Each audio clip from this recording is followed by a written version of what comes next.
အ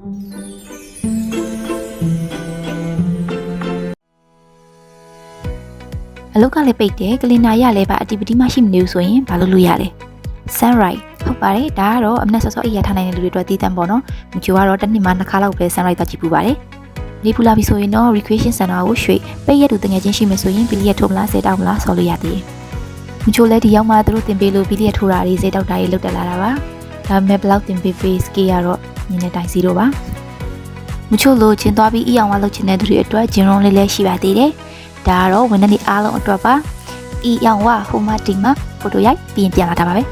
ပိတ်ရက်တိုင်းနီးပါသွားဖြစ်နေတဲ့နေရာလေးတစ်ခုဘာရညာရမဟုတ်ဘူးရေးချင်တာလေးတွေရှောက်ရေးကော်ဖီလေးတစ်ခွက်နဲ့ချင်းလေးနားထောင်ကော်ဖီဝယ်သွားဖို့တော့မမေ့နဲ့နော်ဘယ်ကဝယ်ရမလဲဆိုတော့ဝန်ထမ်းတွေအတွက်ထားပေးထားတဲ့ဒီဇိုင်းလေးရပါဒီဇိုင်းလေးမှာဘာတွေရလဲဆိုတာမြင်တဲ့အတိုင်းပါပဲမုတ်ပဲတီစာမျိုးစုံနဲ့တကူတခါရသုံးပစ္စည်းအချို့ရရှိပါတယ်ဆိုတော့ကော်ဖီလေးနဲ့ဆန်းဆက်ကြည့်ဖို့ ready တငယ်ချင်းတွေနဲ့ပိတ်ရက်တူတဲ့နေ့တွေဆိုရင်တော့ဒါမျိုးလေးပေါ့တခါလေးစိတ်ကူးပေါက်ရင်ပေါက်တယ်လို့ကန်းချီမှာပိုတိုရှူလေးတောက်လို့ဖြစ်ပါတယ်ပိုတိုရှူရလို့ကြီးကြီးမားတော့မဟုတ်ပါဘူးမြင်တဲ့အတိုင်းပဲဟိုပြေးတီပြေးရေစော့ဒီလောက်ပါပဲ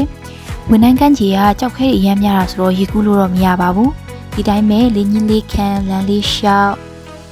ဆန်းဆက်လေးခံစားဟိုလုံးဒီလုံးဒီလောက်ပါပဲစိတ်ကူးပေါက်ရင်ပေါက်တယ်လို့တော့တပ်ပုံလေးတွေရမရခါတိုင်းဖြစ်တာပေါ့နော်ဆန်းဆက်နဲ့ရိုက်ထားတဲ့ပုံလေးတွေကိုထုတ်ပြရင်းနဲ့ day of ပတိပတိဗီဒီယိုလေးကိုဆုံးသတ်လိုက်ပါတယ်ဆုံးထိကြည့်ပေးလို့ကျေးဇူးတင်ပါတယ်ရှင်